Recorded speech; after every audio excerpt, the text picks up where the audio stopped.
चालू करे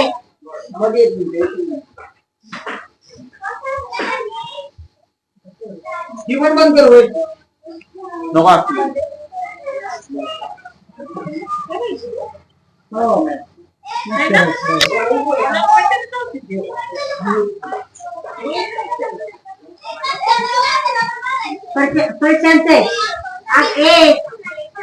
अगरबत्तीला म्हणजे मच्छी लागते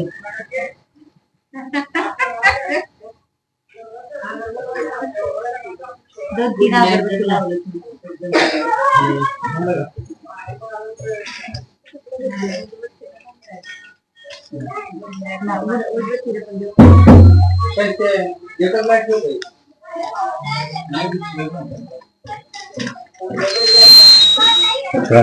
झालं का चालू करून देईन ते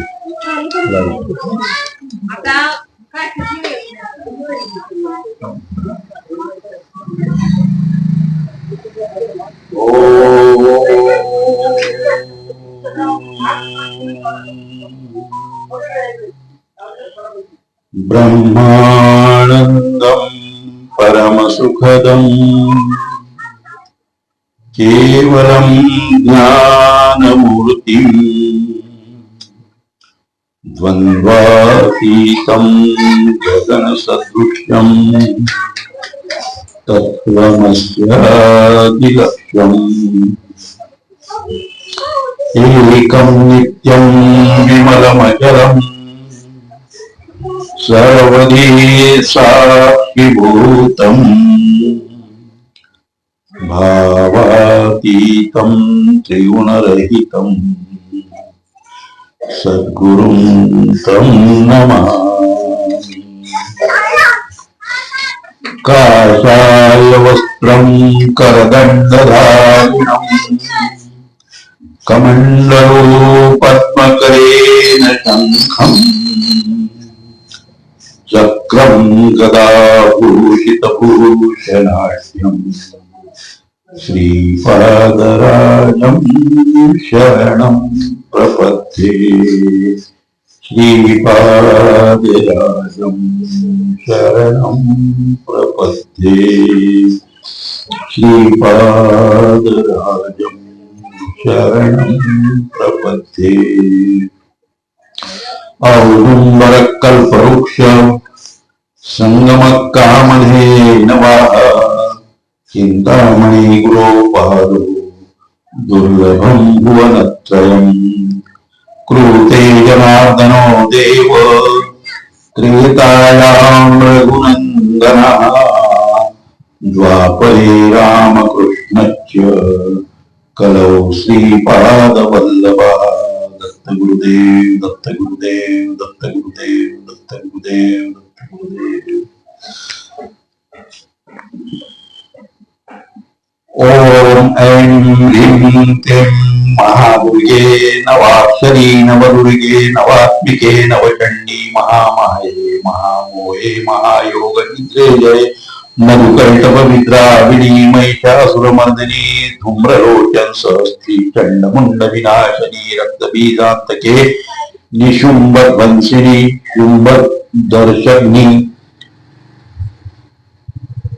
देवी अष्टादश बाहुके कपाल खट्वांग शूल खड्ग केटकधारिणी रुधिरमांस भोजिनी भूत प्रेतादि योगध्वंसिनी ब्रह्माणि स्तुते देवी मा रक्ष रक्ष मम शत्रुं नाशय नाशय।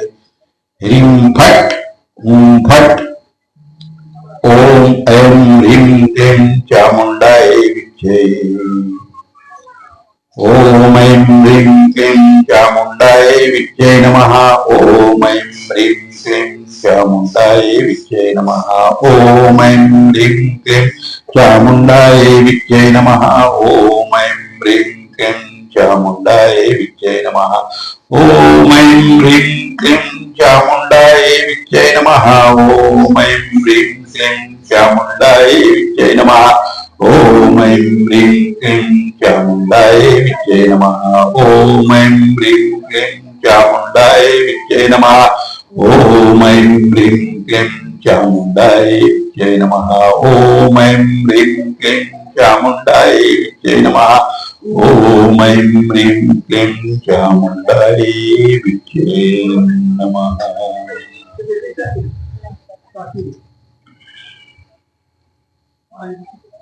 पुढे जाऊ नको.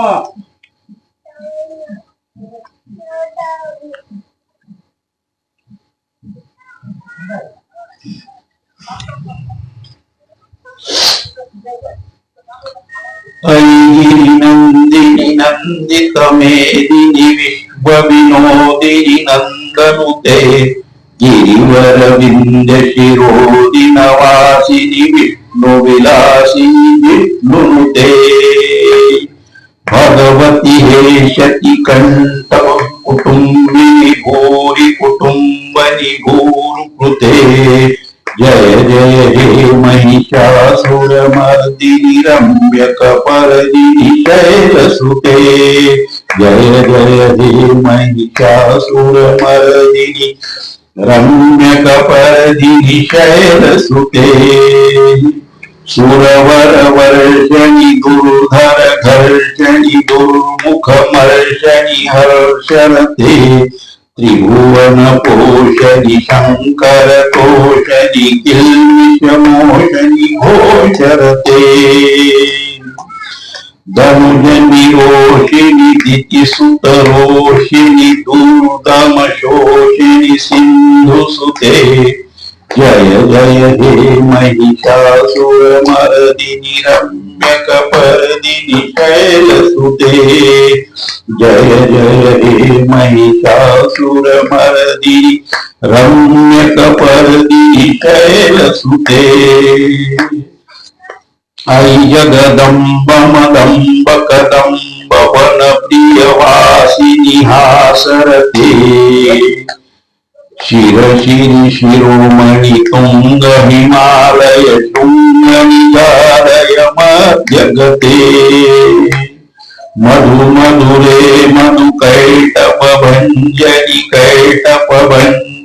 रासरते जय जय हे महिषासुरमर्दिनि रम्यकपर्दिनि शैलसुते जय जय हे महिषासुरमर्दिनि रम्यकपर्दिनि शैलसुते ऐशतखण्ड विखण्डित रुण्ड वितुण्डित शुण्ड गजाधिपते रिभुगजदण्ड विदारण चण्ड पराक्रम शुण्ड मृगाधिपते निजभुज दंड निपापित खंड विपापित मुंड भटाधिपते जय जय हे महिषासुरमर्दिनि रम्यकपर्दिनि शैलसुते जय जय हे महिषासुरमर्दिनि रम्यकपर्दिनि शैलसुते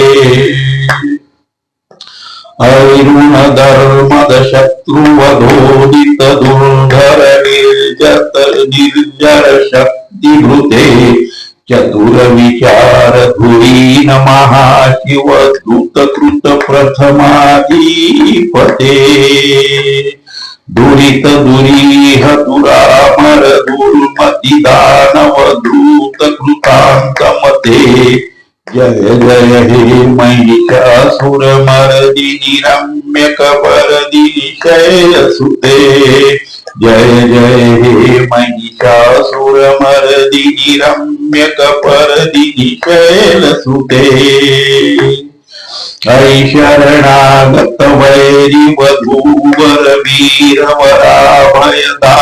कृते त्रिभुवन हस्तकशूल विरोधी शिरोधि कृतामल शूल करे धूमि धूमि तामर कुंदु विनाद महो मुखरी कृत करे. जय जय हे महिषासुरमर्दिनि रम्यकपर्दिनि शैलसुते. जय जय हे महिषासुरमर्दिनि रम्यकपर्दिनि शैलसुते. ऐनिजहुंकृतिमात्र निराकृत धूम्र विलोचन धूम्रशते. समर विशोषित शोणित बीज समुद्भव शोणित बीजलते. शिव शिव शुंभ निशुंभ महावतर्पित भूत पिशाचरते. जय जय हे महिषासुरमर्दिनि रम्यकपर्दिनि शैलसुते. जय जय हे महिषासुरमर्दिनि रम्यकपर्दिनि शैलसुते. धनुरनूर शंगरक्ष रणक्षण संग परिस्फुरदंग नटत्कटके. कनक पिशंग पृषकानिशंग रसभट शृंग हतावटुके. कृत चतुरंग बलिक्षित रंग घट घटदव हुरंग घट तुपटे. जय जय हे महिषासुरमर्दिनि रम्यकपर्दिनि शैलसुते. जय जय हे महिषासुरमर्दिनि रम्यकपर्दिनि शैलसुते. ऐ ऐ दीन दयालु दयालुत एव त्वया भवितम्यमुमे. ऐ जगतो जननी कृपयासि यथासि तथानुमासि तरते. यदुचित्तमन्त्र भवत्युतरी करुतार दुरुतापमता कुरुते. जय जय हे महिषासुरमर्दिनि रम्यकपर्दिनि शैलसुते. जय जय हे महिषासुरमर्दिनि रम्यकपर्दिनि शैलसुते. जय जय हे महिषासुरमर्दिनि रम्यकपर्दिनि शैलसुते. 20 श्लोक आहे याच्यामध्ये. आपण फक्त आता 9 घेतले. बडा संकट आता आहे तो अनुष्ठान 3 दिन दररोज 21 पाठ जर केले कितीही मोठं संकट असलं तरी या पाठानं तुमच्या वास्तूची शुद्धी, शत्रूंचं भय आणि कुठल्याही मोठ्या संकटाचा नाश होतो. दररोज 21 पाठ करायचे या स्तोत्राचे आणि 3 दिवस असं अनुष्ठान करायचं.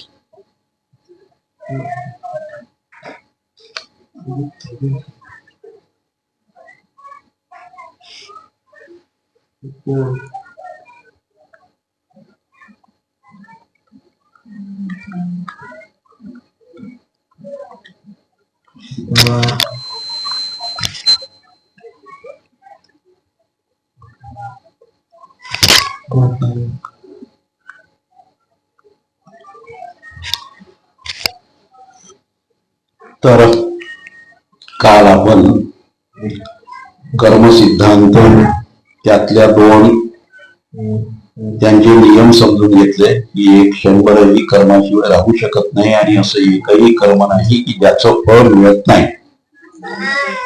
आज आपल्याला त्याच विषयाच्या अनुषंगानं त्याचे जे बारकावे आहेत किंवा ती जी ऊर्जा आहे जिला आपण शिवाची चित विलासनी शक्ती अशी म्हणतो, जे या मायेच्या रूपानं किंवा देवीच्या रूपानं आपण तिचं अनुष्ठान करतो आणि त्याची जी चित विलासनी शक्ती जिला माया म्हणून संबोधलं जाते किंवा प्रकृती म्हणून संबोधलं जाते, तिचा आणखी आज एक आपण सूक्ष्म असा एक जाणून घेण्याचा प्रयत्न करत आहोत. स्वभाव कया ऊर्जेचा कधीही नाश होत नाही, तर ती रूपांतरित होते. कुठलीही ऊर्जा, कुठलंही भांड, कुठलंही काही, एखादा माळ जरी कुठला तरी त्याचं ते रूपांतर होते, त्याचे खापर तयार होतात, मग नंतर आणखी त्याचं मातीत रूपांतर होते, आणखी पुनर्निर्मिती होते. परंतु ह्या सगळ्या गोष्टींची रूपांतरित होत असते, ते नष्ट होत नाही. हा ऊर्जेचा एक नियम आहे. आणि आपला असा एक माहिती नाही म्हणू आपण त्याविषयीच, परंतु किंवा आपल्याला बोलताना असं नेमकं जाणवते आणि तुम्ही असं बोलताना बोलून जाता का बा आपण 30 गोष्टी जर चांगल्या शुभ आपल्या आयुष्यामध्ये केल्या, चांगले कर्म 30 केले आणि 10 गोष्टी जर समजा आपण वाईट घडल्या आपल्या हातातून, तर आपल्या 30 गोष्टी चांगल्या घडलेल्या आहे म्हणजे 10 गोष्टी माफ होऊन जातात आणि 20 गोष्टी आपल्या ज्या आहेत त्याच्यामुळे आपल्याला आयुष्य चांगलं जगायला मिळते, पुण्य आपल्या पदरी येते. हा गोड गैरसमज आहे, असं होत नसतं.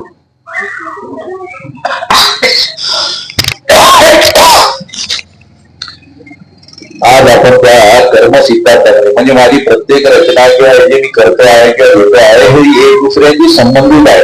आपण जे सुरुवात केली त्याच्यापासून सगळ्या गोष्टी कशा एकांत्याला लागून विचारानंतर मग कर्म कसं घडते आणि कर्म घडल्यानंतर मग कर्माच्या बाबतीत आपण काय काय करतो, कसे आपले समज आहे.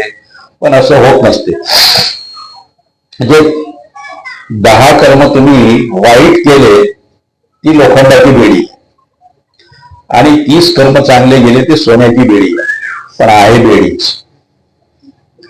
ते सोन्याची बेडी असली म्हणून काही का खूप आपल्याला सुखावं होते असं नाही, आणि लोखंडाची बेडी जर आपण परिधान केली तर जेलमध्ये जातो आणि दुःखाचं कारण ठरते. असेल बेडी ही बेडीच आहे, मग ते सोन्याची असो की लोखंडाची असो. आणि या प्रत्येक गोष्टीसाठी आपल्याला तेवढे जन्म घेऊन यावे लागतात. 10 वाईट कामासाठीही आपल्याला परत जन्म घेऊन 10 जन्मामध्ये त्याची परतफेड करावी लागते. 30 चांगल्या कामासाठीही परत जन्म घेऊन ते आणखी आपल्याला चांगल्या सुखानं जगता येतात किंवा सुख मिळते त्या चांगल्या कर्माचं फळ मिळून. पण सगळ्यात मोठा सिद्धांत म्हणजे हा की कर्म सिद्धांतामध्ये वजाबाकी होत नाही, बेरीजच बेरीज आहे. आणि दुसरी गोष्ट जी आपली अशी एक समजूत आहे, तुम्ही प्रत्येक वेळेस हा प्रश्न विचारता, कोणालाही विचारता, सगळ्या लोकांना विचारता, तुम्ही आपसामध्ये जेव्हा चर्चा करता मैत्रिणी तेव्हा सुद्धा म्हणताय किंवा घरी पुरुष मंडळी जर ते आपल्या मित्रांबरोबर बोलत असली तर असं म्हणतात आणि त्याची चर्चा केली जाते की माझ्या वाट्याला सुखच आलं पाहिजे. जर मी मागच्या जन्मामध्ये जर सुख केलेलं असेल, सुखाचे जर प्रसंग मी जर केले असतील तर या जन्मामध्ये मला सुख झालेलं पाहिजे. असं आतापर्यंत निर्मिती झाली तेव्हापासून कधीही घडलेलं नाही. यासाठी तुकाराम महाराजांनी आपल्या अभंगामध्ये एक अभंग टाकलेला आहे, पाप पुण्य करुणी जन्मा येतो प्राणी नरदेही येऊनी हानी केली. दोन्हीही समसमान झाल्याच्या नंतर हा मनुष्य देह मिळत असतो आणि मग तितकं प्रारब्ध घेऊन तुम्ही इथे आलेला आहे. कारण बाकीच्या योनी ज्या आहेत त्या नुसत्या भोग योनी आहेत, तिथं तुम्हाला पुरुषार्थ करून जन्म मरणाचा फेरा चुकवता येत नाही. ते जितकं आहे तितकं भोगायचं, या जगाचा निरोप घ्यायचा, तेवढ्या श्वासामध्ये तुम्ही इथं आलेले आहात. परंतु मनुष्य देह जेव्हा धारण करतो तेव्हा त्याला इथे भूतलावर अवतरित झाल्यानंतर त्यानं जे पापकर्म केलेले आहे त्याच्या स्वरूपात काही दुःख आणि पुण्यकर्म केलेले आहे त्याच्या स्वरूपात काही सुख, असं दोन्हीही घेऊन यावं लागते. त्यामुळे या जगाच्या पाठीवर कुठेही तुम्ही गेले आणि कोणत्याही माणसाला विचारलं तरी त्याच्या वाट्याला पूर्ण सुख किंवा पूर्ण दुःख कधीही आलेलं नाही. दोघांचेही मिश्रण येत असते.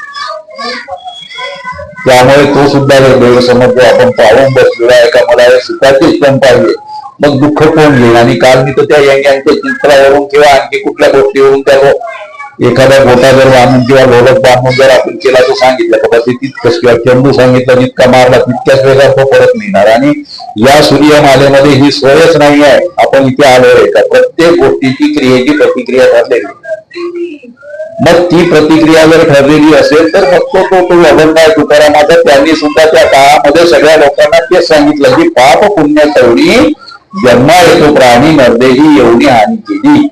हा समोरचा भाग त्यांनी काय याच्यामध्ये वर्णन केलेला आहे की जेव्हा तो जन्माला येतो तेव्हा त्या देवाची कमिटमेंट करतो, त्यामध्ये राहतो आणि पुनरपी जननम पुनरपी मरणम आणि जठरे शयनम, त्याच्यामध्ये ते मुद्रामध्ये तो लहानाचा मोठा होतो तेव्हा इतका त्रासून जातो की केव्हा बाहेर पडतो असं त्याला होते. आणि म्हणून देवाला म्हणते की मी आता स्वयं साधनेच्या द्वारे आपल्या श्वासावर ध्यान करून निश्चितपणे जन्म मरणाच्या फेऱ्यातून मी माझी मुक्तता करेल आणि येणार नाही, मला तुम्ही बाहेर काढा. आणि जसाही बाहेर येतो तसं मायेचं वेतन आलं की कोहम कोहम करून रडायला लागतो आणि मी कोण होतो सोहमरूप ते फार सगळं विसरून जातो आणि परत या सगळ्या गोष्टीमध्ये तो पडतो. तर विवेकानंद स्वामींचं नाव आपण ऐकलं असेल तर ते म्हणतात की आपण सर्व जसे आहोत आणि जे काही कार्य करून होऊ इच्छितो, आपल्या आयुष्यामध्ये आपल्याला काहीतरी पुरुषार्थ करून जे व्हायचं आहे अशी तुमची इच्छा आहे, मग सुखी असेल, आणखी काय तुम्हाला संपत्ती मिळवायची असेल, काही असेल, तर त्याला मात्र आपण स्वतः जबाबदार आहोत. आपण स्वतःच घडविण्याचे सामर्थ्य आपणामध्ये स्वतःपाशीच आहे. दुसरा कोणीही तथास्तु म्हणून तुम्हाला तुमचं दुःख हरण करणार नाही.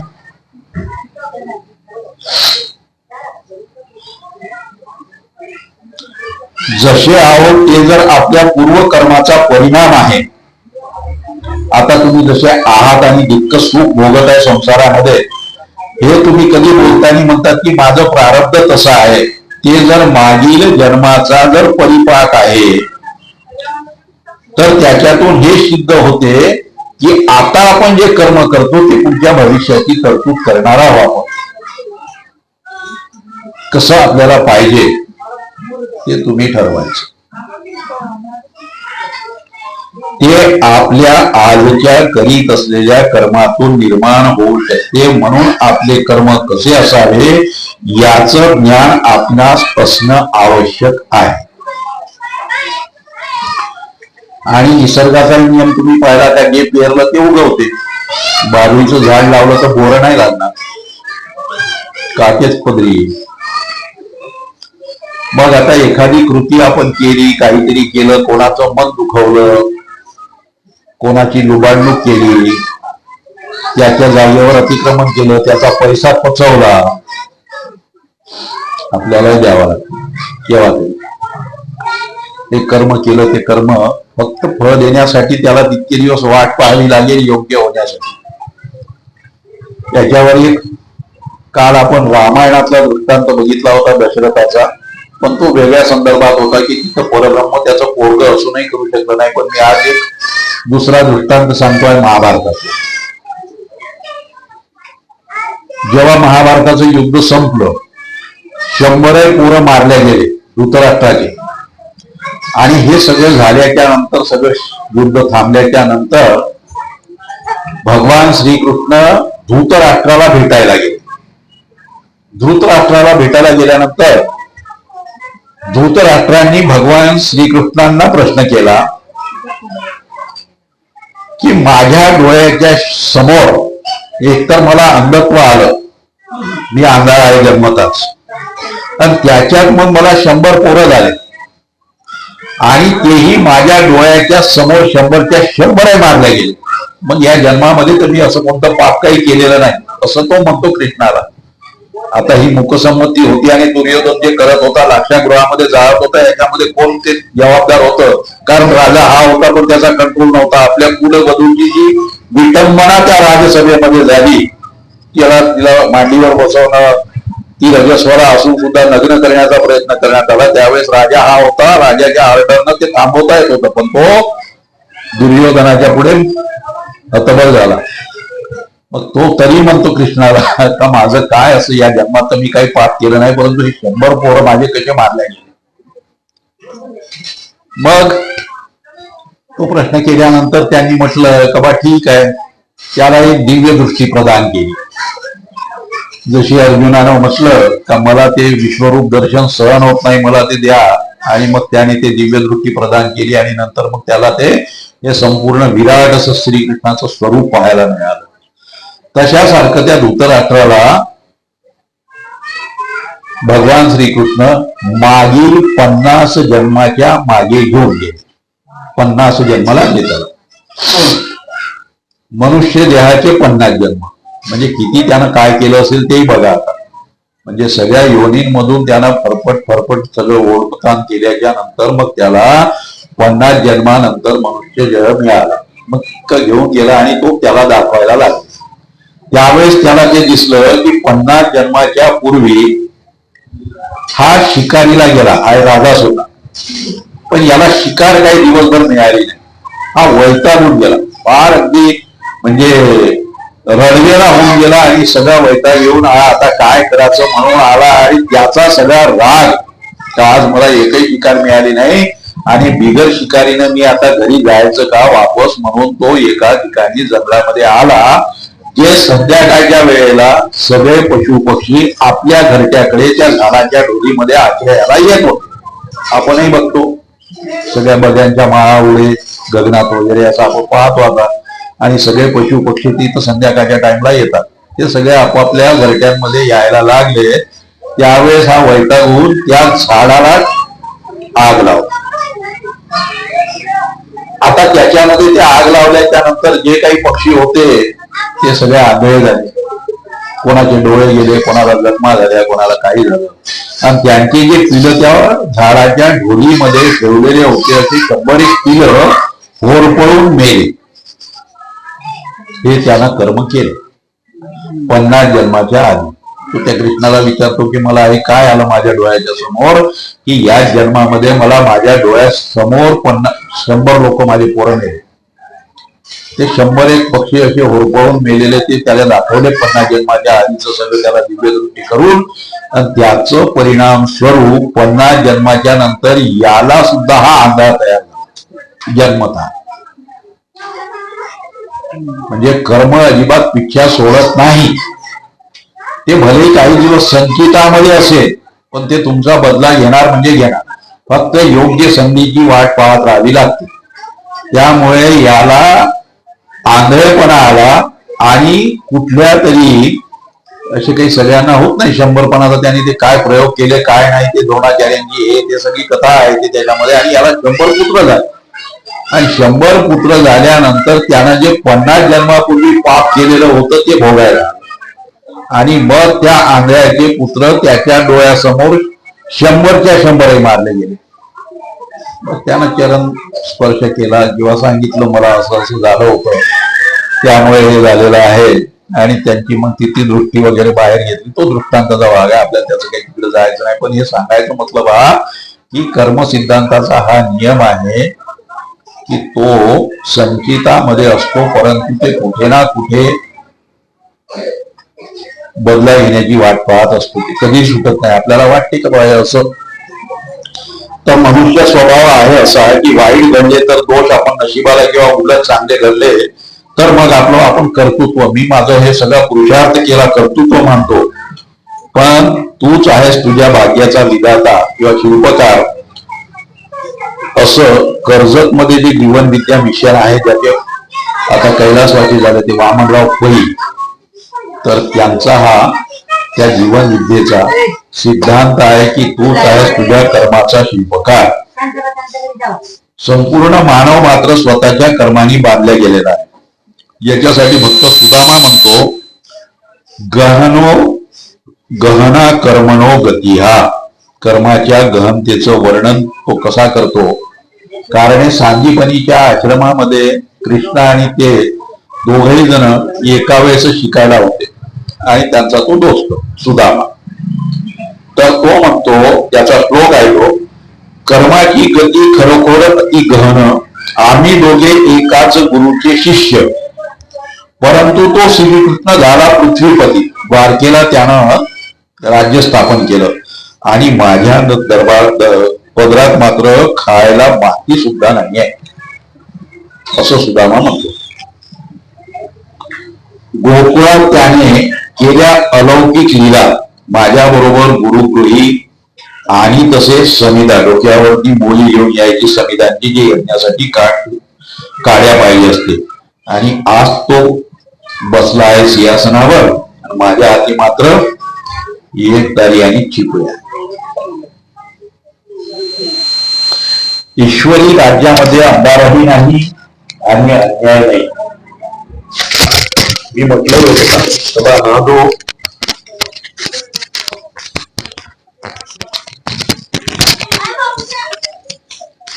शनी नावाचा ग्रह आहे तो एका राशीमध्ये 2.5 वर्ष राहतो. त्याला 12 राशी फिरून यायला 30 वर्ष लागतात. आणि 30 वर्षामध्ये आपण जे काही कर्म केलेले आहे ना त्याची 7.5 आली की तो 7.5 वर्षामध्ये वसूल करतो. ते फार त्रासदायक जातात. 30 वर्षेपर्यंत तो तुम्हाला जसं करते तसं करू देते, कर्माचं पूर्ण स्वातंत्र्य. पण तो इतका न्यायी आहे का 7.5 वर्षामध्ये त्याची 7.5 आली का तुम्हाला रडवेला करून सोडतो. इतकंही सगळं वसूल करतो. म्हणून ह्या सगळ्या देवता ज्या आहेत काल मी सांगितलं त्याच्यामध्ये का बा या देवतांनाही काही विशेष अधिकार कुठलाही नाही आहे. आपली तरी चुकीची समज आहे की छत्रीच्या दिवशी ती काहीतरी भाग्य वगैरे लिहिते. काल आपण तो विषय घेतला. तो काही लिहित नाही, काही नाही. त्या देवता सुद्धा कशा बांधल्या गेलेल्या आहेत प्रत्यक्षात त्याच्यामध्ये मी रामाचं उदाहरण देऊन तुम्हाला सांगण्याचा प्रयत्न केला आहे. तर ईश्वरी राज्यामध्ये अंधारही नाही आणि अन्याय नाही. यासाठी आवश्यक आहे कर्मफल सिद्धांत आणि त्याचे नियम समजून घेणे. गोस्वामी तुलसीदास रामायणात सांगतात, कर्म प्रधान विश्व करी राखा, जो तस करही सो तस फळ चाखा.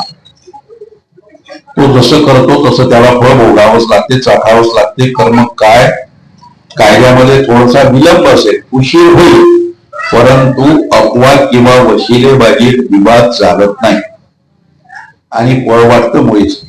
तुम्ही कितीही प्रयत्न केला तरी ते नाही. एकदा क्रिया घडली की त्याची प्रतिक्रिया केव्हा ना केव्हा तरी तुमच्या वाट्याला येणार आहे. त्यामुळे सुख मागितलं काल 8 सुखाचे प्रकार सांगितले ना 8 दुःखाचे प्रकार सांगितले. एकदा सुखाच्या मागे लागलो की त्याचे 8 दुःखाचे परिणाम काही काळानं का होईना पण ते आपल्या वाट्याला येत. त्याच्यातून सुटका. कोणीही महात्मा आला, ज्योतिष्य आला, आणखी कोणी आला, संत महात्मे आले तरीही तो ते टाळू शकत नाही. प्रारब्धाचे 3 प्रकार आहेत, मंद प्रारब्ध, मध्यम आणि तीव्र. तर तुम्ही ज्या नामजप करता, साधना करता, सद्गुरूचा प्रबोध झाल्यानंतर त्याच्या मंत्राने जे काही त्यांनी सांगितलं त्यावर आणि त्यांनी सांगितलेल्या मार्गानं तुम्ही आपलं साधना करता, त्यानं मंद आणि मध्यम हे जे प्रारब्ध आहे ते तुम्हाला सहन करण्याचं सामर्थ्य प्रदान करतं. ते सहन करण्याची ताकद देतं पण टाळू शकत नाही. आणि तीव्र प्रारब्ध जे आहे ते भोगूनच संपवावं लागते, त्याच्यामध्ये पळवाट नाही. संत तुकडोजी महाराज, महर्षी रमण किंवा रामकृष्ण परमहंस या तिघांनाही शेवटच्या क्षणाला कॅन्सर झालेला होता आणि तो त्यांना असह्य होत होता. त्यांच्या वेदना पाहावल्या जात नव्हत्या. म्हणून अखंडानंद किंवा आणखी कोणी जी त्यांची जी मंडळी होती त्यावेळीची विवेकानंदाबरोबरची ती त्यांना रामकृष्णांना विनंती करते की तुमच्याच्यानं हे इतकं सहन नाही होऊन राहिलं, खूप कफ पडतो, खोकला खूप आहे, हे आहे ते आहे, तुम्ही जगन्मातेला प्रार्थना करा ना. तुमच्या बरोबर ती बोलते तर तुमचं हे दुःख ती थोडस कमी करेल. तर तो म्हणतो तू प्रयत्न करून पहा, तू विचारून पाय, तू इथं तिची आराधना करतो ना. आणि मग त्याच्यातलं हे म्हटल्याच्या नंतर मग त्याच्यातलं रहस्य सांगते की बाबा रे हा जो त्रास आहे हा त्रास मला थोडी आहे. हे जे मी शरीर धारण केलेलं आहे त्या शरीराला त्रास.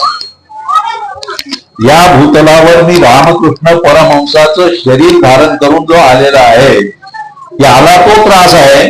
याच्यामध्ये जे आतमध्ये अंतस्थ बसलेलं जे तत्व आहे मी त्या दिवशी जे सांगितलं होतं तुम्ही त्याला नेहमी मी या कामा इंटू इन्व्हर्टेड कामा मी म्हणून जो नेहमी म्हणता ते मी मध्ये तुमचा हात नाही पाय नाही ते मोडले कापले तरी तुम्ही जिवंत राहता.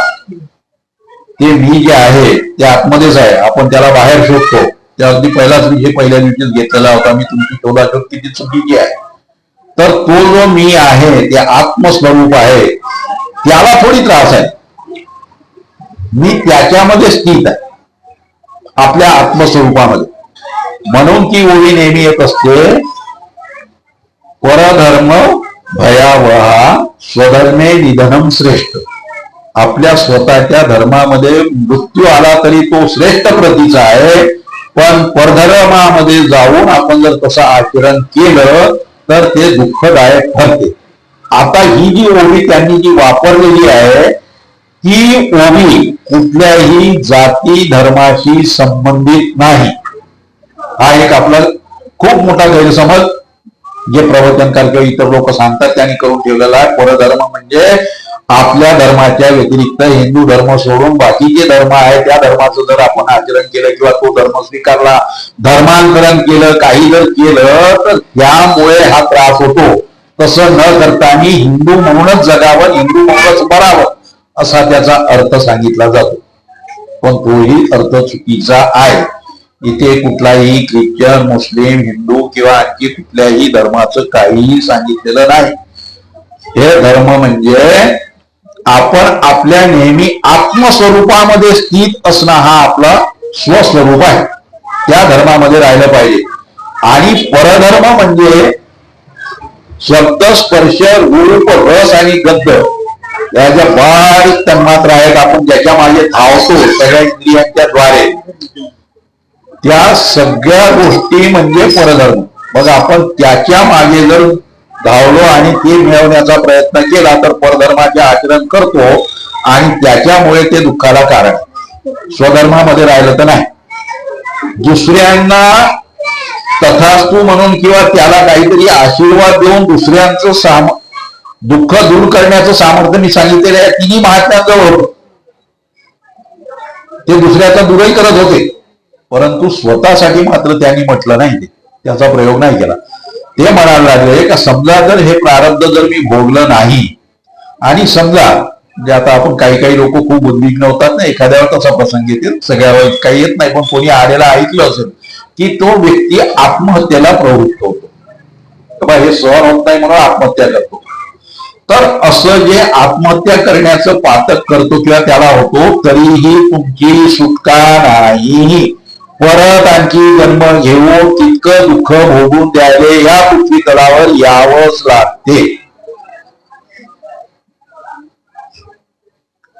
म्हणजे त्या दुःखाचा नाश करण्यासाठी आपण आत्महत्येसारखं एखादं पाऊल उचललं तरी ते सुद्धा त्याच्यावरचा उपाय नाही आहे, ते भोगूनच संपायचं आहे. अशा तऱ्हेचं जे तीव्र प्रारब्ध आहे ते मात्र आपल्याला, कारण ते जर नाही केलं तर त्यांनी ते उत्तर दिलेलं आहे रामकृष्णाने, ते फार महत्वाचं आहे. ते उत्तर बघता आहे का, त्यांनी त्या विवेकानंदाला उत्तर दिलं का मी समजा याच्यापासून पळ काढण्याचा प्रयत्न केला आणि मी याला नष्ट करण्याचा प्रयत्न केला तर मला तर यावंच लागेल दुसऱ्यांदा भोगण्यासाठी, परंतु मला पुनरपी जनन आणि पुनरपी मरणानं असं करायचं नाही. जठरे शयनम असं करून मला आणखी परत जन्मात नाही यायचं आहे. जे प्रारब्ध मी घेऊन आलेलो आहे ज्याच्यासाठी मी हे शरीर धारण केलं ते प्रारब्ध मला मी इथेच संपवणार आहे बोलून, पुन्हा आणखी मला यायचं नाही आहे. आणि म्हणून मग तो जन्म मरणाचा फेरा आणि पृथ्वी तलावरचं येणं टाळण्यासाठी, ते भोगण्यासाठी हे शरीर दिलेलं आहे. ते त्या शरीराचे भोग आहे, त्याच्याकडे तृतीय नजरेनं पाहायचं असं तटस्थपणे, आणि ते त्या शरीराचे असं समजायचं मी मात्र स्वस्वरूपामध्ये आत्मतत्वामध्ये विलीन आहो. जगात पिष्याच्या अंतरी शहाणा सदा ब्रह्मी जाणा निमग्न तो, असा जो आहे अलख निरंजन सगळ्यापेक्षा वेगळा तो मी आहे, ते माझं खरं स्वरूप आहे. आणि त्या स्वरूपाला मी जाणल्यामुळे मला काही माझा या वेदना होऊन नाही राहिलेला आहे. आता कर्म म्हणजे काय, तर आपण करीत असलेली ही प्रत्येक क्रिया आहे ते म्हणजे कर्म. क्रियमान कर्म जे आपण करतो ते फळ भोगूनच आपल्याला त्यापासून मुक्ती मिळते. आता समजा जर कोणाला तुम्ही शिवी दिली, ही कर्म केलं तर एक रोय पण तो मार्गाने बजायला त्याचं संपलं, ते कर्म तिथून तुम्ही भोगून संपलं. कोणाला शिव्या दिल्या त्यानं तुमचा अपमान केला, संपलं ते कर्म. आज आपण पेपर गेलो, पेपर दिला, परीक्षा दिली, आलो, हे आपण क्रियमान कर्म केलं. आता त्या क्रियमान कर्माचं जोपर्यंत व्हॅल्युएशन होत नाही, 2 महिने लागतात तो तपासायला पेपर आणि त्याचं ते काढायला, तर 2 महिनेपर्यंत ते कर्म संचित म्हणून जमा राहील. आणि ज्या दिवशी त्याचा निकाल लागेल त्या दिवशी ते प्रारब्ध तयार होईल. मग तुम्ही फेल झाले का काय झाले, किती पर्सेंटेज मिळाले, तुम्हाला वरच्या वर्गामध्ये चांगल्या तऱ्हेनं तुम्हाला पाहिजे त्या विषयाची ऍडमिशन मिळेल किंवा नाही, ते कर्म केल्यानंतर ते तितके दिवस संचित राहिलं आणि ते त्याचा निकाल लागला की प्रारब्ध तयार झालं, मग त्याच्यावरून तुम्हाला ते सगळं काही मिळणार. परंतु या कर्माचे संचित, प्रारब्ध, क्रियमान, संचित आणि प्रारब्ध असे 3 भाग होतात आणि ह्या तिन्ही गोष्टी सतत घडत असतात. याच्या अगोदरच्या कितीतरी जन्मांमध्ये तुम्ही हे संचित कर्म जे केलेले आहे ते असेच पडलेले आहे आणि म्हणून ते त्या चित्तामध्ये सगळे एकवटलेले आहे. मन, बुद्धी, चित्त आणि अहंकार असा जो अंतःकरण चतुष्टय आहे, ज्याला अंतःकरणाचे 4 भाग म्हणतात.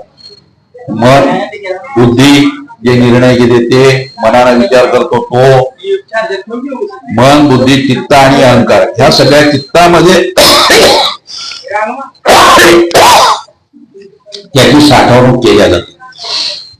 तर हे चित्त म्हणजे आपलं फार मोठं असं कोठार आहे. वखार महामंडळ म्हणतो ना आपण, जसं काल सांगितलं की बाहेर 3 गोष्टी अनादी आहेत. ज्यावेळेस त्यांनी जी निर्मिती केली आणि आपण आलो तेव्हा आपल्याला स्वातंत्र्य कसं दिलेलं आहे, एका पाया उभं राहायच्या उदाहरणावरून मी समजावून सांगितलं.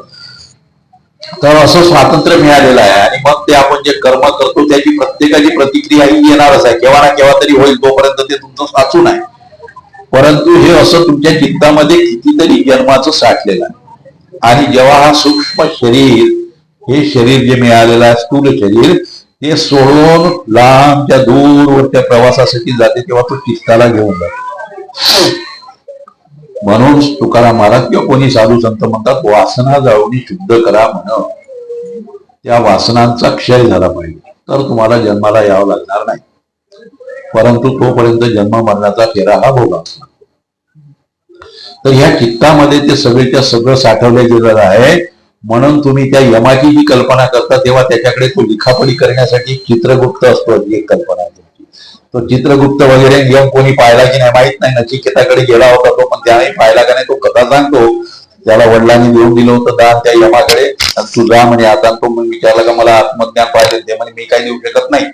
आत्मज्ञान माझा थोडी विषय आहे, मी तर फक्त मारण्याचा विषय आहे माझा. मला ज्याचं संपलं त्याला घेऊन जाण्याचा विषय आहे. मी रेड्यावर बसवून येतो. त्याच्या सगळ्या गोष्टीची नोंद तो चित्रगुप्त ठेवतो, त्याचा कारकून. तर तुम्ही तो एक पिक्चरही पाहिला असेल यमाचा, त्याच्यामध्ये चित्रगुप्त असते, त्याच्या मागे मागे तो रेड्यावर बसतो तो चित्रगुप्त. ते ही कल्पना आहे. चित्रगुप्त आपल्या मनातच आहे. हे सगळ्या तुम्ही प्रत्येक जे कर्म करताय त्याची नोंद ते करत आहे ते त्याच्यापासून. म्हणून ते आपण म्हणतो ना की बा एक गीत आहे ते की त्या मन कसं आहे तर त्याच्यापासून कुठलीच गोष्ट लपत नाही, अशा अर्थाचं हिंदीतलं एक भजन आहे. आता मला त्याची पहिली ओळ नाही आठवण राहिली,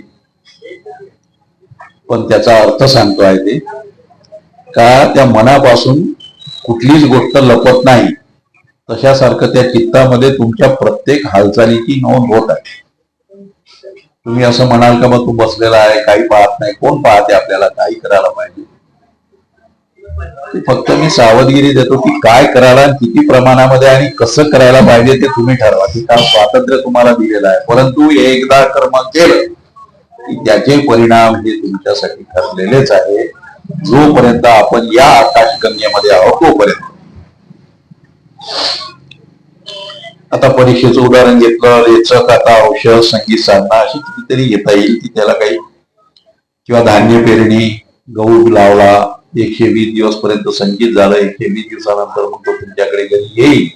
तेव्हा प्रारब्ध नंतर मग तुम्ही चक्कीवर न्याल आणि मग पोळी गहू खाल.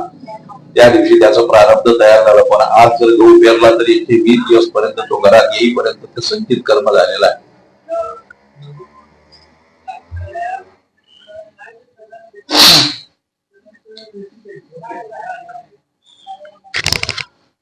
आता एका गुह्य गोष्टीकडे मी तुम्हाला नेतो.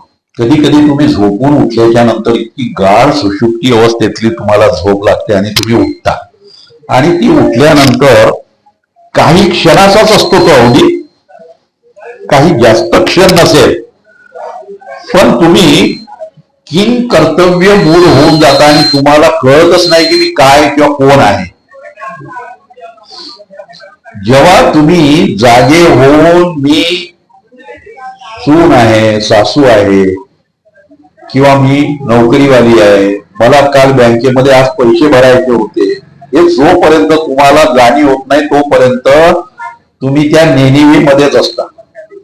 होतो ना असा प्रसंग? कधी येतो की नाही? 2 क्षणासाठी फक्त येतो, जास्त नाही लागत. तर तुम्ही एकदा जाणीव झाली तुम्हाला का मी कोण आहे, आणि नंतर मग मला काय करायचं, मी काल काय करून ठेवलेलं होतं, किंवा मला आता झोपेतून उठल्याबरोबर आता कुठं बँकेत जायचे, पैसे भरायचे किंवा काय करायचं आहे या कामाची, तर ही जी जाणीव होते ना, ही पहिल्यांदा तुम्हाला जाणीव पहिल्यांदा होते. तुम्ही कोण आहे हे स्वतःला समजता, आणि मग नंतर क्रियेला सुरुवात होते. म्हणजे कर्म सुद्धा जाणीव झाल्याशिवाय कर्म होत नाही. मी काल जसा एक थोडा विषय सांगितला की बा विचाराच्या नंतर कर्म होते. पहिल्यांदा विचार तुम्हाला ठरवावे लागतील, त्यानंतर मग तुमची कृती घडते. तसंच तुम्हाला त्याच्याही पेक्षा आणखी सूक्ष्म असा विचार आहे की जोपर्यंत ती जाणीव होत नाही तोपर्यंत तुम्ही कोण आहे तो विचारच येत नाही. तो जाणीवच्या नंतर विचार येतो आणि नंतर त्याप्रमाणे कृती घडते. म्हणजे प्रत्येक कर्माला, म्हणून माऊलीनं त्या अभंगामध्ये म्हटलेला आहे, जाणीव नेणी व भगवंती नाही, हरी विचारणी पाही मोक्ष सदा. म्हणजे दोन्हीही गोष्टी त्या ब्रह्मतत्वामध्ये लिहिलेल्या आहेत. जाणीव आणि नेणीव, मी जाणत नाही हे सुद्धा आणि मला जाण आहे हे सुद्धा, दोन्ही तिथेच आहे, कुठे बाहेर नाही. जोपर्यंत त्याची जाणीव आपल्याला होत नाही तोपर्यंत आपलं कर्म घडत नाही. म्हणजे मग आता ती जाणीव कशी असायला पाहिजे याच्यावरही तुमचं कर्म अवलंबून आहे. प्रारब्ध कर्म भोगून संपत नाही, तोवर सुटका नाही. त्यासाठी शंकराचार्यांनी एक मंत्र म्हटलेला आहे, मला सांगितलं पण तो मंत्र काही सांगितला होता असं, पुनरपि जननम पुनरपि मरणम पुनरपि जननी जठरे शयनम इहे संसारे बहु दुस्तारे कृपा पारे पाही मुरारे. म्हणजे हा संसार तरुण जायला किती दुस्तर आहे, किती कठीण आहे, आणि एकदा कर्म केले की त्याचे तुम्हाला चिकटलंच मग त्याचं फळ, ते काही सुटत नाही. समजा भोगल्याशिवाय सुटकाच नाही.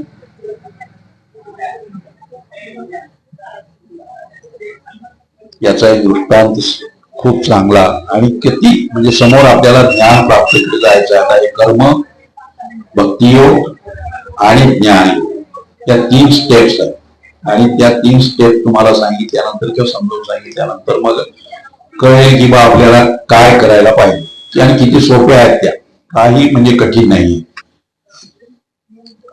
तर पती पत्नी दोघं 12 वाजता झोपले, आणि पतीला अर्ध्या तासामध्ये खूप गाढ झोप लागली, आणि गाढ झोप लागल्याच्या नंतर त्याच्यामध्ये तो स्वप्नामध्ये गेला, आणि स्वप्नात गेल्यानंतर त्यानं कुठली तरी चोरी केली म्हणून त्यानं पोलीस आले, पकडले, घेऊन गेले, मारमोडाळ केली, त्याला ती काय शिक्षा द्यायची त्याच्याकडून ते वदवून घेतलं, आणि त्याला 10 वर्षाची शिक्षा झाली. कोर्टामध्ये खटला गेला, कोर्टामधून खटला बिटला.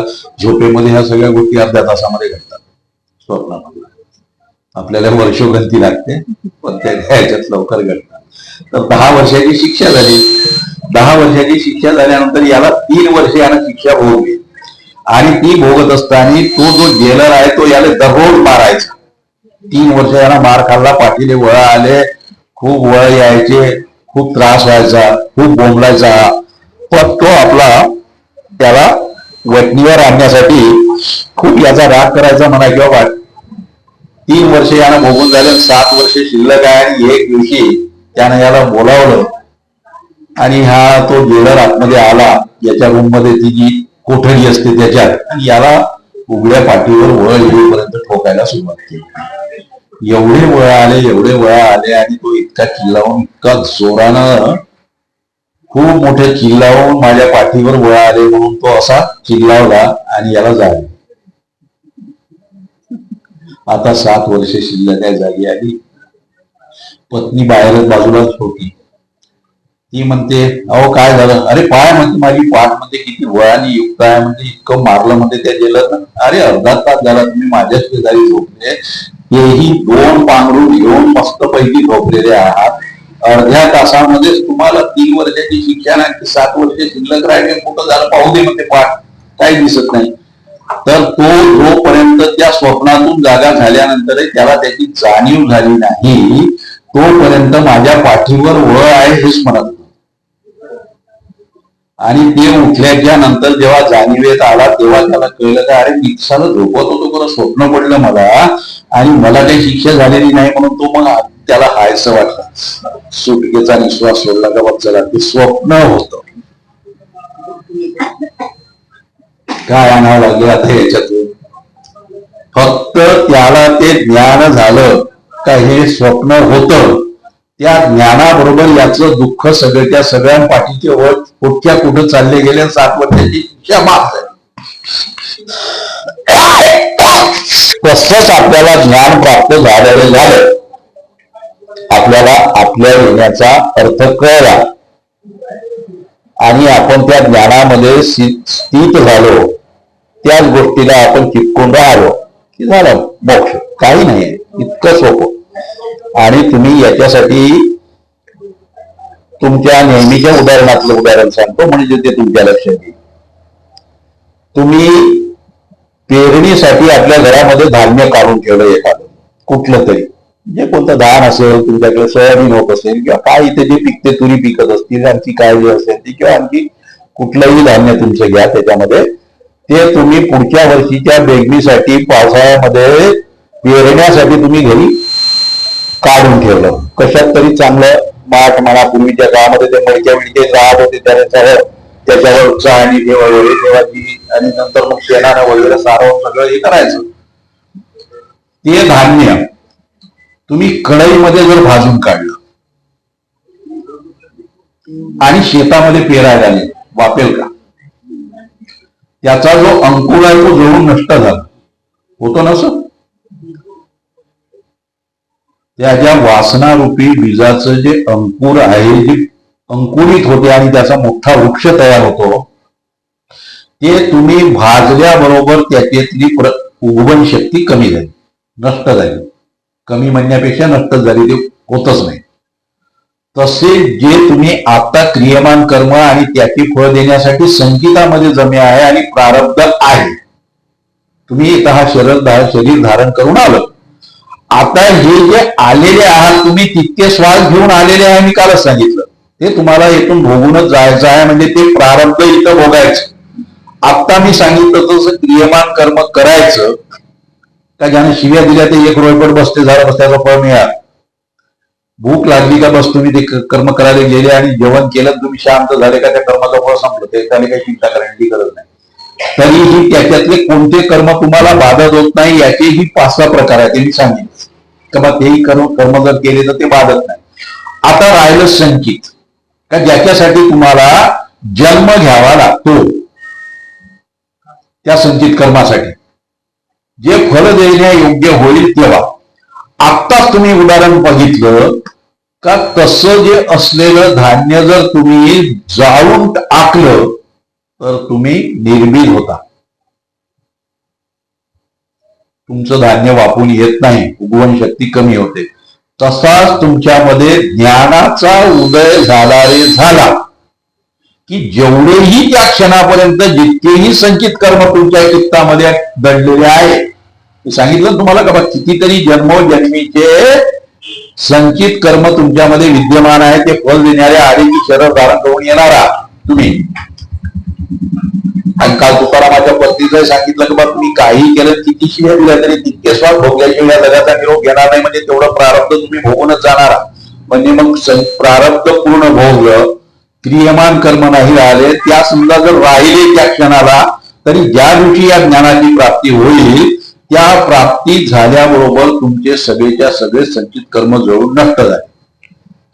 ज्ञान प्राप्त झाल्याबरोबर मग कुठं पुनरपी जनन मला आता, म्हणजे या जन्मामध्ये नराचा नारायण होऊ शकतो किंवा नाही, एवढं सामर्थ्य आपल्यामध्ये आहे. पण तो ज्ञान प्राप्त करायला पाहिजे.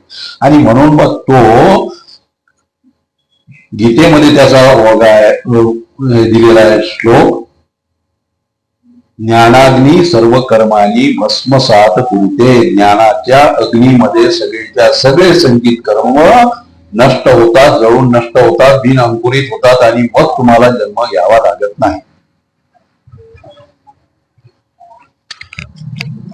म्हणून मग कर्म करण्यापूर्वी माणसाने 1000 वेळा विचार करावा एकदा कर्म केल्यावर त्याचं फळ किंवा त्याचा आज नाही तर उद्या केव्हा तरी भोगावं लागते.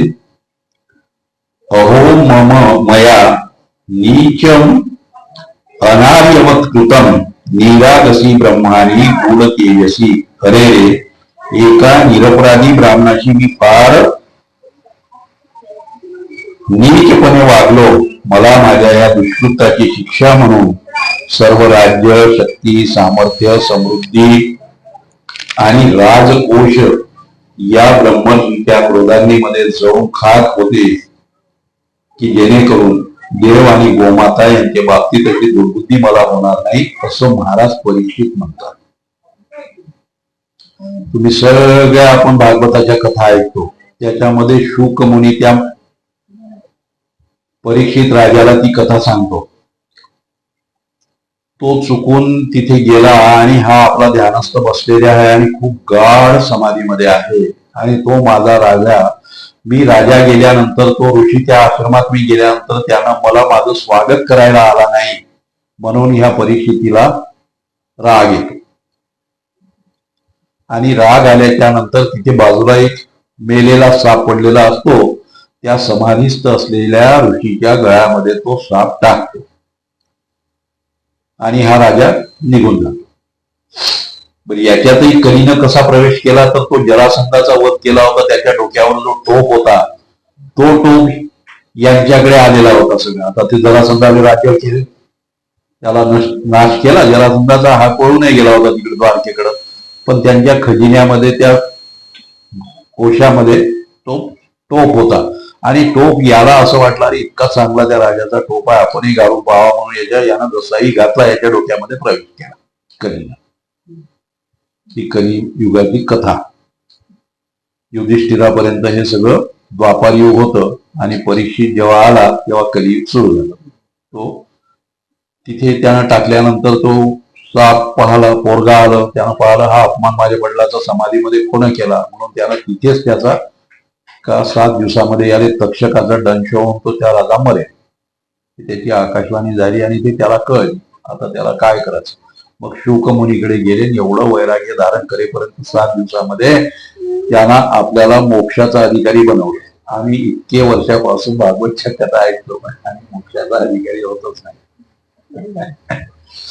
आमचं लक्षच राहत नाही, आमचं ज्ञानच नाही तेवढं, त्यामुळे त्याचे परिणाम आपल्याला येत नाही. त्यानं मात्र 7 दिवसामध्ये एवढं वैराग्य त्याची मूर्ती त्याला सांगणारी तो शुकमणी सारखा तर वैराग्याचा पुतळा मिळतो, वडिलापेक्षाही जास्त, व्यासांपेक्षा. ते एका ठिकाणी जात होते, स्त्रिया आंघोळ करत होत्या, तर तो व्यास ऋषींना गेल्यानंतर तो म्हणतो, पण शुक जर तिथून गेले तर त्यांना त्याचं काहीच वाटलं नाही, त्या तशाच रांगल्या आंघोळ करत. एवढं वैराग्य का त्याची नजर तिकडे गेली नाही, पण त्या व्यासांची मात्र नजर तिकडे गेली. त्यांच्याही पेक्षा त्या शुक मुनीचं वैराग्य केवढं मोठं की त्याच्यासारखा तो वैरागी माणसानं त्याला ती याची कथा सांगितली आणि याचा उद्धार झाला. तर आपण थोडा धावता प्रसंग घेऊ. तर काल त्या दिवशी मी पहिल्या दिवशी म्हटल्यानंतर मला एक प्रश्न विचारण्यात आला होता इथे. आपण त्या संदर्भात 2 प्रश्न फक्त आता आपण 15 मिनिटांमध्ये 7:30 पर्यंत होते 2 प्रश्नांची उकल करू.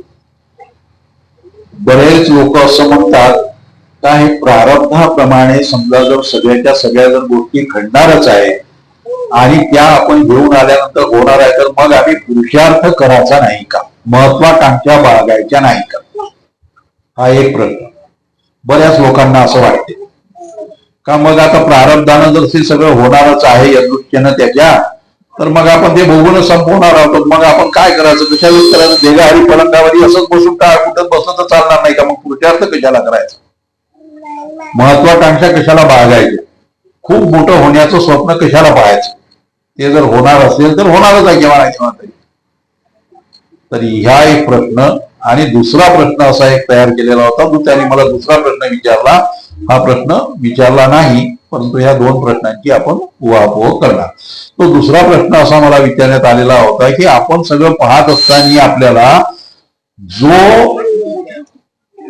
वाईट कर्म करतो, वाईट मार्गाने जातो, वाईट मार्गाने पैसे कमवतो, सगळं काही करतो, तो मात्र खूप श्रीमंतीमध्ये आणि खूप चांगल्या तऱ्हेनं सुखामध्ये असलेला आपल्याला दिसतो.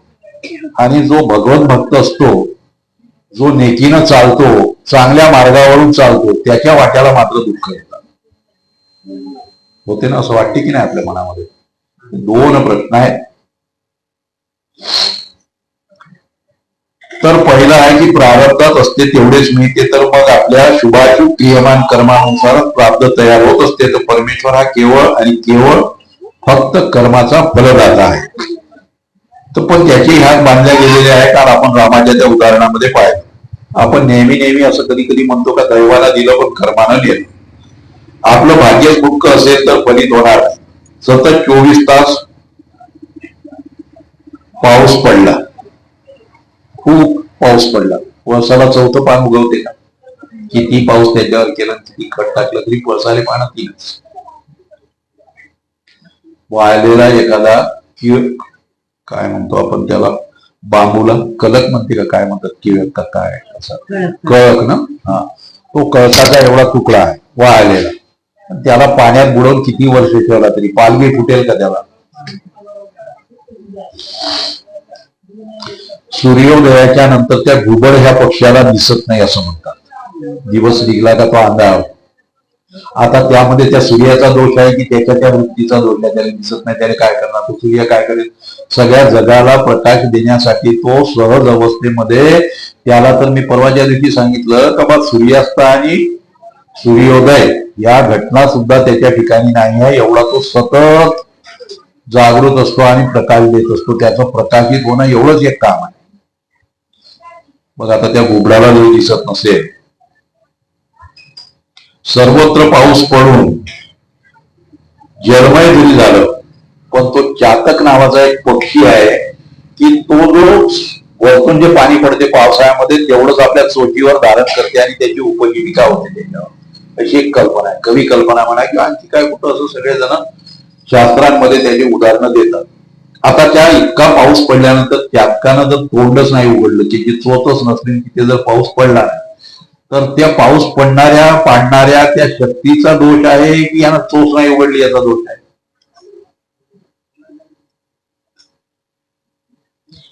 तसंच मग प्रारब्धानं सगळं होते, पण पुरुषार्थ जर आपण केलाच नाही तर कसं होईल? प्रयत्नांची पराकाष्ठा केल्याच्या नंतरही ती वस्तू जर आपल्याला मिळत नसेल, तर मग मात्र समजायचं की आपल्या भाग्यामध्ये ती गोष्ट नाही आहे म्हणून मिळून नाही राहिली. अशा वेळेस जर तुम्हाला समाधानी राहायचं असेल तर त्याच्या मागे आपलं चुकचुक करत राहणं, मला मिळालंच नाही, असं पाहिजे होतं, मी इतका अभ्यास केला पण इतके मार्क मिळालेच नाही, असं जे करत राहता ते चुकचुक बंद होईल आणि तुम्ही शांत व्हा पुरुषार्थ केल्यानंतर. याच्यासाठी एक छोटा दृष्टांत देतो, आणि तोही मी शिबिर करत असताना तिथे जे राहत होतो त्याच्यामध्ये एक प्रियंका नावाची बालाघाटची पोरगी आलेली आणि प्रत्यक्षात घडलेली घटना आणि पाहिलेली, नंतर मग तिचं सगळं झालं, पण तो सांगतो मी आता दृष्टांत.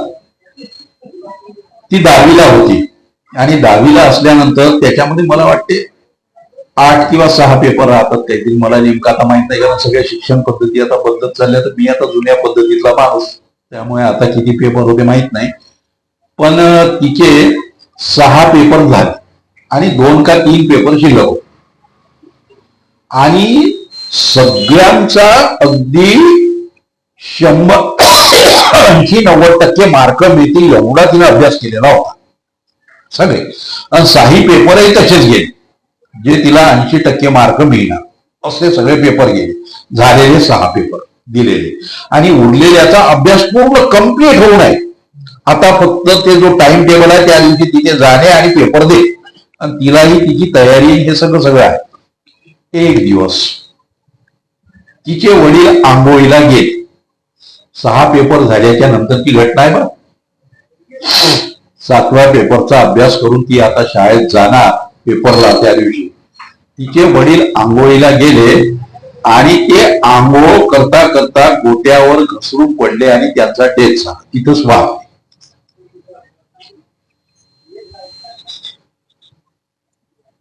आता ते वारल्याच्या नंतर त्या पोरीचा काय याच्यामध्ये दोष बरं? आहे तिचा अभ्यास पूर्ण होऊन आहे, सगळं होऊन आहे, 6 पेपरही चांगले 80-90% गेलेले आहे, उरलेले 3 पेपरचा अभ्यास पूर्ण होऊन आहे.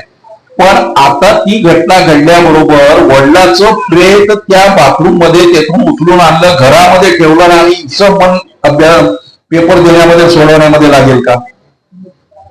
म्हणून ती पेपरला गेली नाही. त्यानंतर ही एकच एक पोरगी, आई मग तिचं पालन पोषण किंवा हे सगळे 10 दिवस वगैरे झाल्याच्या नंतर तिचं ते शिक्षण बंद पडलं. ती मॅट्रिकची परीक्षा दिली, तिला ते पाहिजे होतं, प्रारब्धात होतं, पण प्रारब्ध सगळं तिच्या जवळचं, तिची पूर्ण तयारी, पूर्ण पराकाष्ठा तिनं प्रयत्नांची केलेली होती, अभ्यास होता, सगळं होतं, पण वडील त्याच वेळेस मरायचे. आणि तसा तो बिकट प्रसंग आल्याच्या नंतर तिचं मन, आता ती आई तिला शिलाईचं काम करून, शिलाई मशीनचं तिला लहानाचं मोठं करत करत करत हे सगळं करणार, आता तिच्यावर ती जबाबदारी पडली आणि हे गेलं. आता हे सगळं चालू आहे, असं होत असतं, सगळं झालं ते आता मी समोर जातो आणखी. मग नंतर एक दिवस काय झालं की तिला एक मुलगा पाहायला आला, बालाघरचा पवार नावाचा, MP मधली घटना आहे. आणि त्या पोराने तिचं समोरचं शिक्षण पुरं करायचं ठरवलं, तिला संधी उपलब्ध करून दिली, पेपर देतो असं म्हटलं, लग्न झालं. ती पोरगी नंतर ग्रॅज्युएट झाली, नवरे झाली, आता ती नोकरी करते, ती शिबिराला आली. आता मला सांगा का तिचं प्रारब्ध जर पक्क असेल, पण तिच्या पुरुषार्थ तेवढा सगळा करून सगळे 6 पेपर खूप चांगले गेल्यानंतरही तिला मात्र वंचित राहावं लागलं.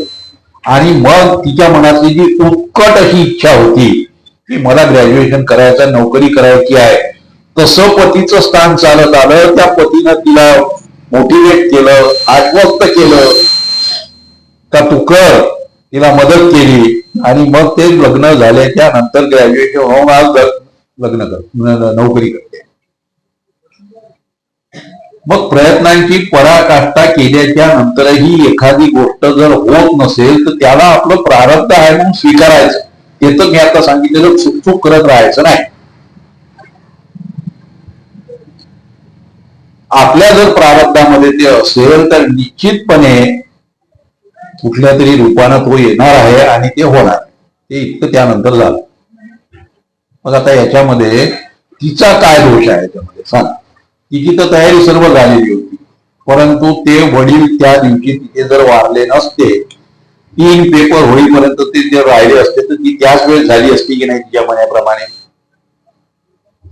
पण हे आपल्या हातात नाही. मग अशा वेळेस आपण प्रयत्नांची पराकाष्ठा केल्यानंतरही एखादी गोष्ट मिळत नसेल तर मग मात्र ते प्रारब्धावर सोडून देऊन आपण स्वीकार भाव ठेवला पाहिजे, तर आपण सुखी राहतो.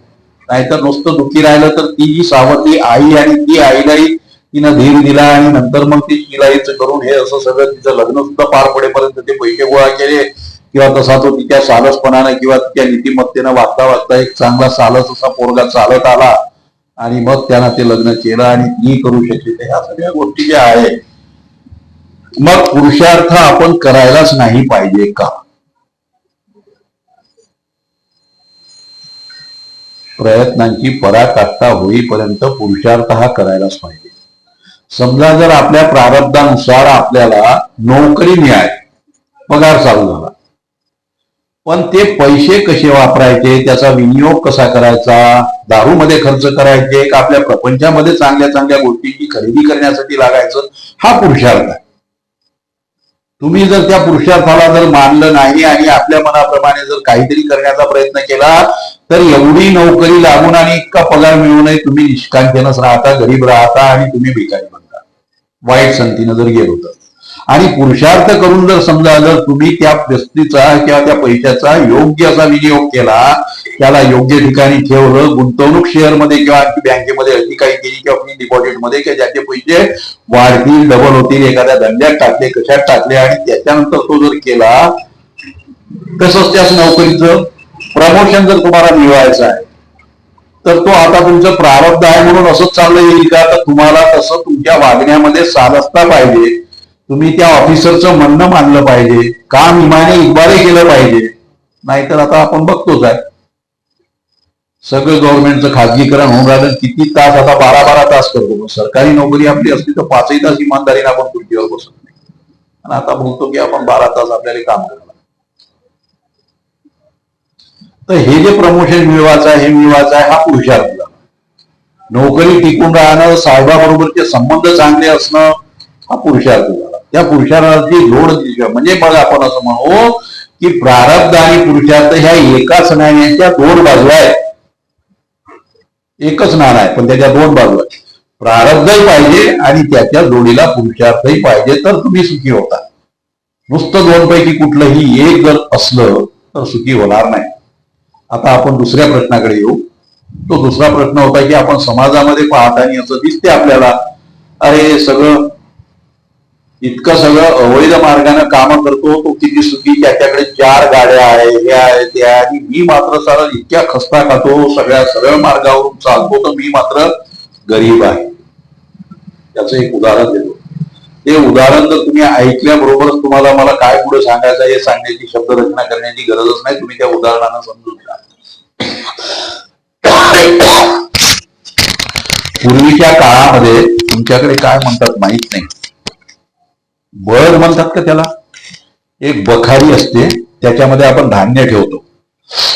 तिला उन्हाळ्यामध्ये आपण साफसूफ असं सारवण बिरवण करून घेतो. वरतून एक छिद्र असते, त्याच्यातून धान्य टाकतो आणि खाली पाट्या लावलेल्या असतात, त्याच्यातून आपण काढतो. आता तुमच्या घरची कोठी जर पाहिली तर ते खाली छिद्र आहे ना, ज्वारी काढायचं तसं वरून टाकायचं आणि ते खाली असं वरतं उचललं का त्या ज्वारी खाली येते. याला बळद असं म्हणायचं. आमच्याकडे म्हणतात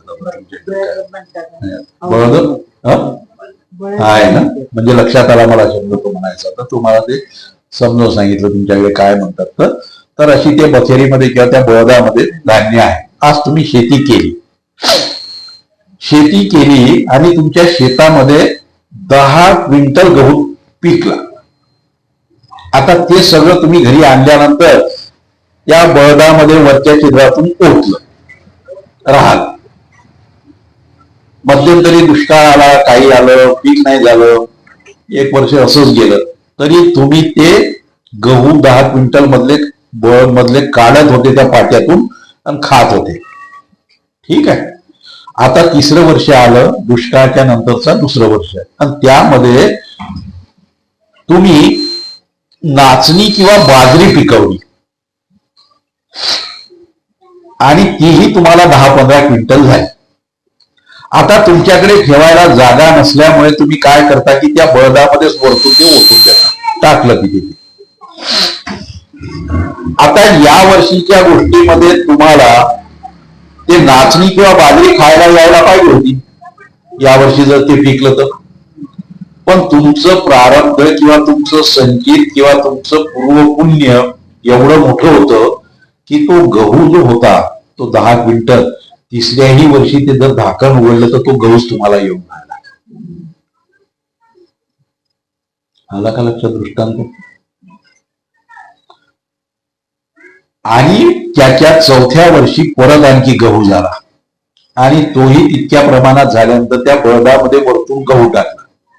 आता यावर्षी गहू टाकल्याच्या नंतर तुम्हाला गहू खायला मिळाला पाहिजे, पण ते मधात जे नाचणी आहे ना किंवा बाजरी आहे ते लाकडं ते खोलले आणि काढायला लागले का ती नाचणी आणि बाजरी तुमच्या वाट्याला येते. आपल्याला असं वाटते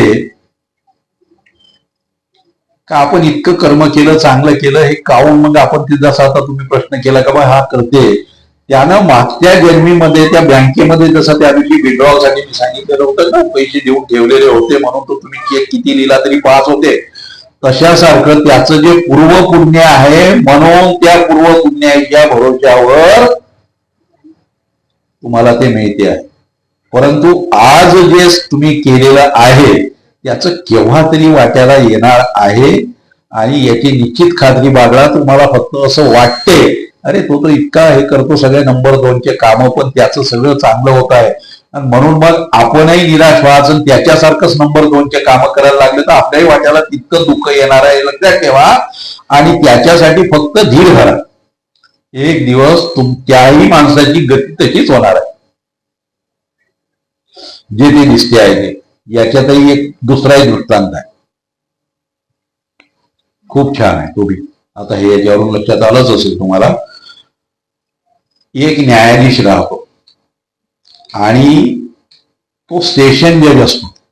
तो स्टेशन जज असल्यानंतर पूर्वीच्या काळामधली गंमत होती. आता सगळीकडे ते स्वच्छ भारत अभियान आलं तर ते सगळ्याकडे संडास बदले, पण ते त्याला बाहेर जावं लागत होतं. त्या खेड्यामध्ये तो एका प्रकरणाचा तपास करण्यासाठी म्हणून तो त्या खेड्यामध्ये सेशन जज आला आणि तिथे जो राहिला त्या रेस्ट हाऊस मध्ये किंवा कोणत्या मित्राकडे, तिथून तो आपला लोटा घेऊन बाहेर जात होता. त्याला गेल्यानंतर त्याच्या डोळ्याच्या समोरच एक माणूस दुसऱ्या माणसाला छुरा घेऊन मारायला आला आणि त्यानं सुरा भोकसला आणि तो माणूस तिथेच मेला याच्या डोळ्याच्या समोर. यानं प्रत्यक्षात त्या माणसाला पाहिलं, पण पोलीस आले, त्याला अटक केली, खटला चालला, सगळं चाललं.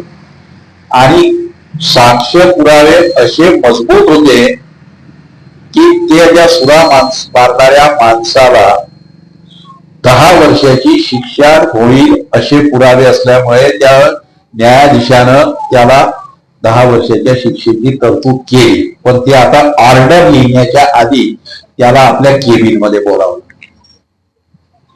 मी प्रत्यक्ष पुरावा आहे की पुन्हा हा सुरा मारलेला नाही, तो माणूस दुसराच आहे. पण साक्ष पुरावे असे काही आहेत की मला आता तिथे मात्र तुला 10 वर्षाची शिक्षा देण्याशिवाय गत्यंतर नाही.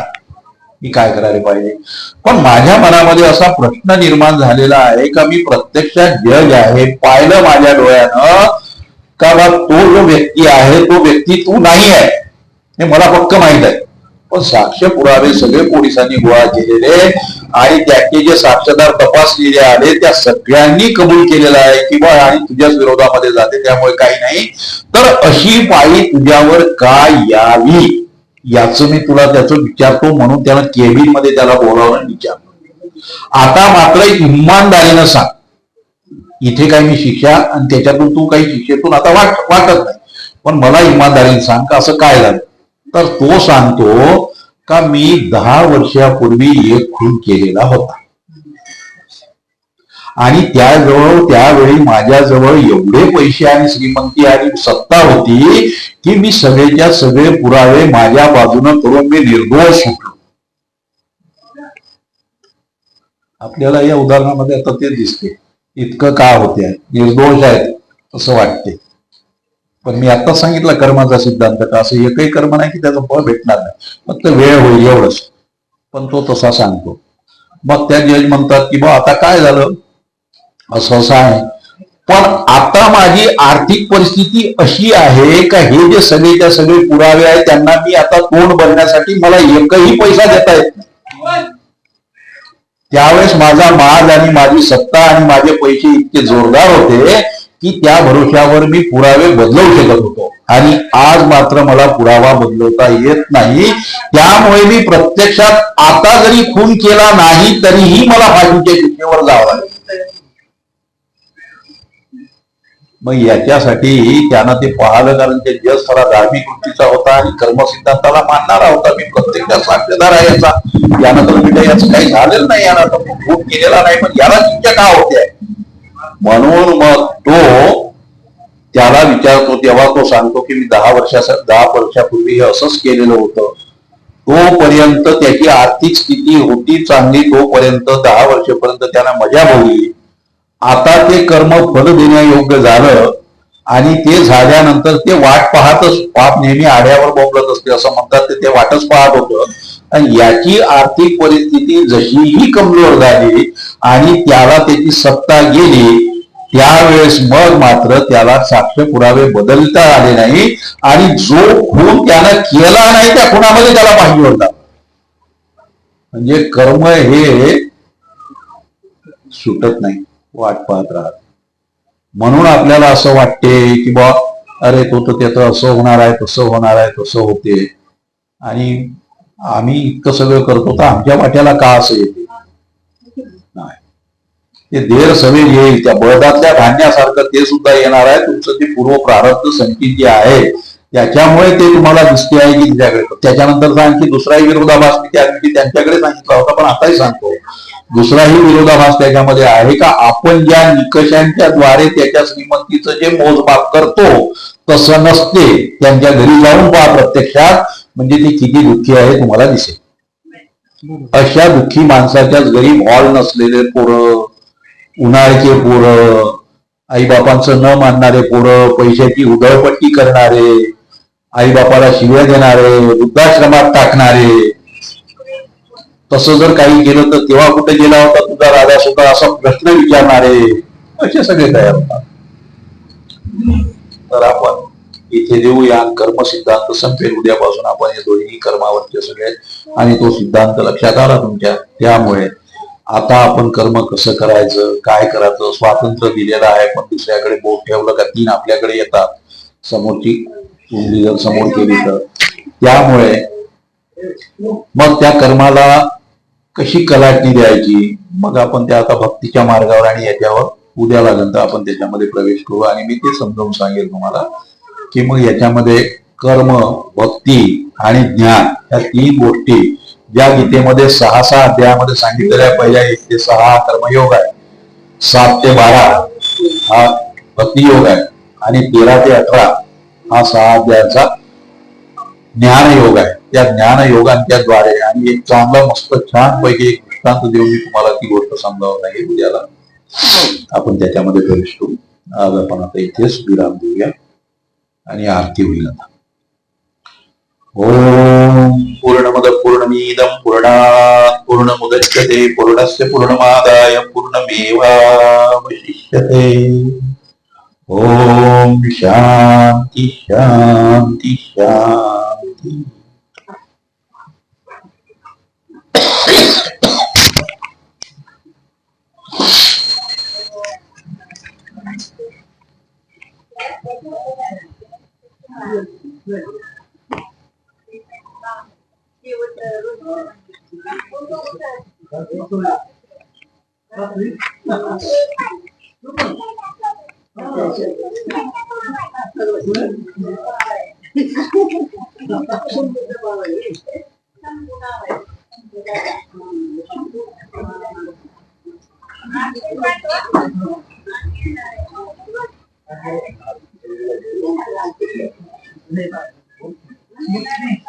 आरतीची वेळ झालेली आहे, तरी सर्वांनी आरतीसाठी हॉलमध्ये येण्याची खूप अवघ्या 1 मिनिटामध्ये आरती आता सुरू होणार आहे.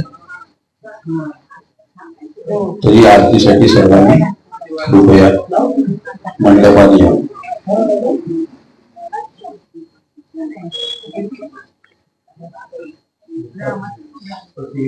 ते बा ते बंद करून दे फक्त.